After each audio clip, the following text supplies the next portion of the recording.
Gaziantep milletvekili Sayın Şehzade demiş. Kaç yıl tutuyor? 24 kişi. Yaşayan çok yok. Ben evde yaşayan.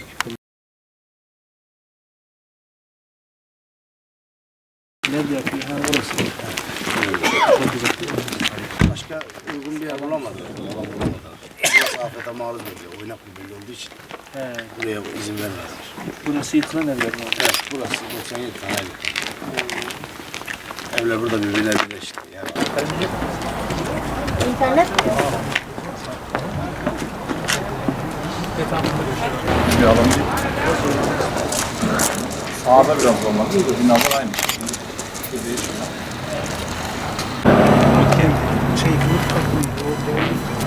Bunu şöyle yaptılar. Artık bu parkları. Hani eskiden sosyal yardımlaşmalar nasıl veriyorlar ya. Evet. Aynen o şekilde olacak. Hani şeyin onayı veriyor. Hamdolsun. Teşekkür ederim. Sizler çıkmış mı? ben kiracıyım. Kaldırdın mı? Kaldırdım. Giyinme odası gibi, kiler gibi artık. Altı tane kiler.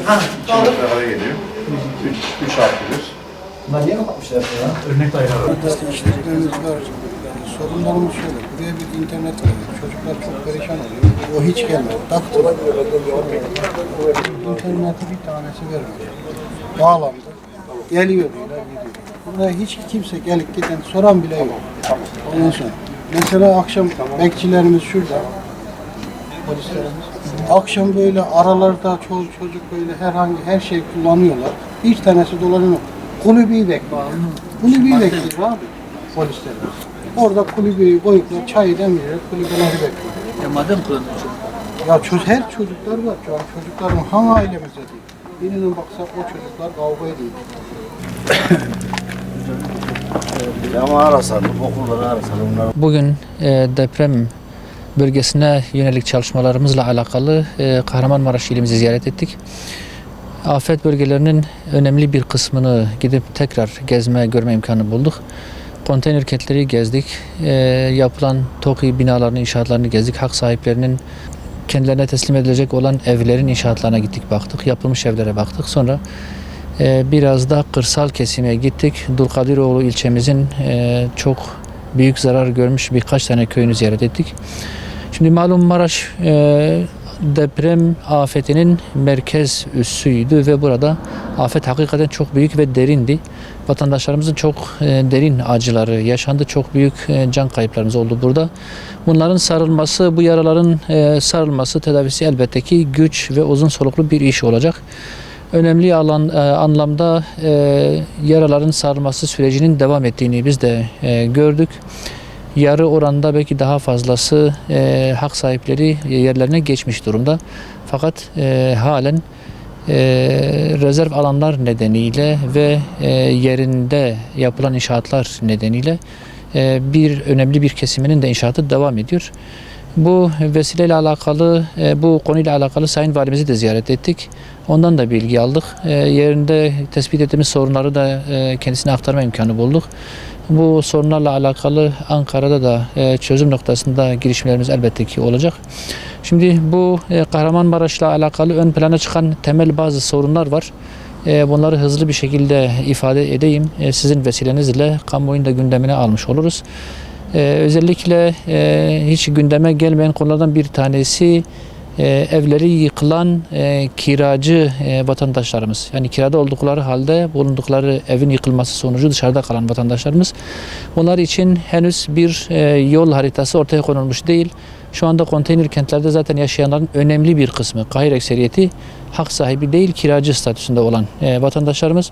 Onların da sosyal devlet politikası gereği devletimizden, ülkemizden ciddi anlamda beklentileri var ve onlar için de bir çıkış yolunun bulunması lazım. Onların talebi devletin kendilerine de ev yapması ve kira öder gibi taksitlere bölerek yardımcı olması yönündedir. Bizim de doğrusu çok fazla kiracı mağdur insan görmemiz ve çok fazla taleplerin gelmesi nedeniyle bunun ciddi bir ihtiyaç olduğunu biz de tespit ettik. Çünkü bu sadece Maraş'ta değil, Gaziantep'te de diğer illerimizde de özellikle ön plana çıkan bir mesele. Bununla birlikte hak sahiplerinin yerlerini yapan firmalarla alakalı da bazı şikayetleri vardı. Buna da ifade etmekte beis görmüyoruz. Yapılan yerlerle alakalı şikayetler yer yer oluyor. İşçilikte sıkıntılar, damlamalar, kapılarda, pencerelerde sorunlar, su tesisatında, elektrik tesisatında var olan sorunlar. Bunlar bir yıla kadar malum. Bunları yapan firmalar tarafından bu eksiklerin giderilmesi lazım normalde. Fakat vatandaşlar, bu evlerine geçen hak sahipleri firma yetkililerine ulaşmakta güçlük çekiyor. Hatta hemen hemen hiç ulaşamıyor. Ulaşıldığı zaman da tamam yaparız ederiz diyerek geçiştirip bu sorunlar çözümsüz kalıyor. Bu tür sıkıntılar da yaygın olarak var.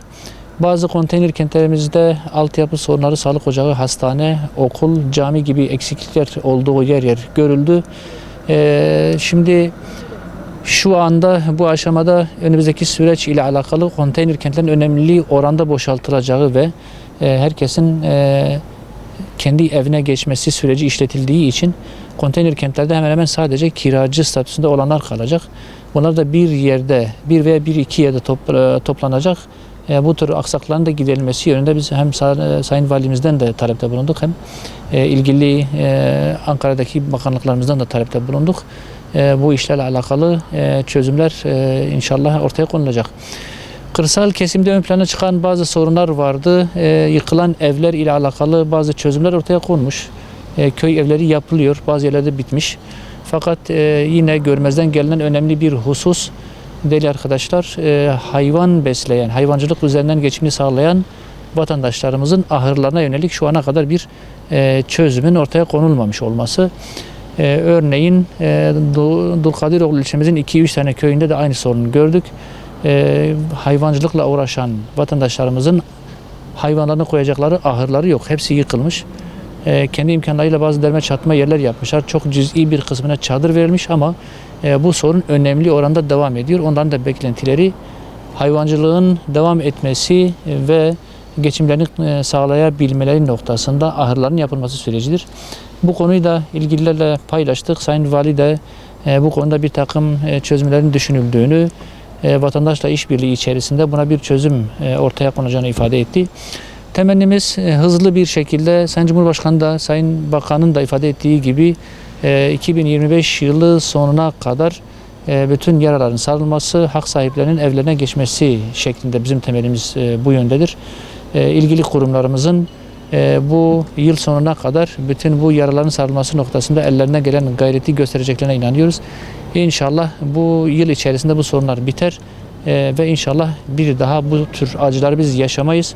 Allah-u Teala bir daha bize, milletimize, memleketimize bu acıları yaşatmasın diye temennide bulunuyoruz. Teşekkür ediyoruz.